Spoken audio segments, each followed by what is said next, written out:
बिना कटनी छटनी रे बीजेपी सरकार धान घिनमी बोलिक कही इटा तो शुणी थी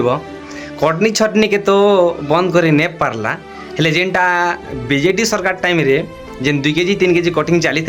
से कटिंग के से 2 गुना 3 गुना बढ़े दीछे माने केन जगह 7 केजी चली केन जगह 8 केजी केन जगह 9 केजी हिसाब से कटिंग चली हेती कटिंग नौ छ फिर भी तुम्हें गाड़ी पठे नहीं पार्बा लास्ट शरण टिके दे अच्छे क्या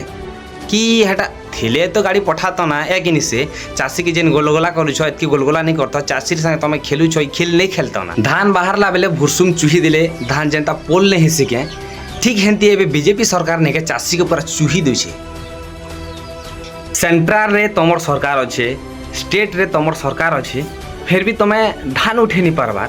भाई धान उठे नहीं पार्बा बोले कही दियो धान चाष आम नहीं करूँ आम खावा लगे 10-20 पकेट करूँ आर गंजे चाष करूँ बाकी की 800 टका बोनस देमो बोलिक कहल चाषी मनकर सब भोट के नेल आ जेन चाषी मनकर लगी तुम्हें जितल से चाषी मनकर संगे गेम खेलुच वार डबल इंजिन सरकार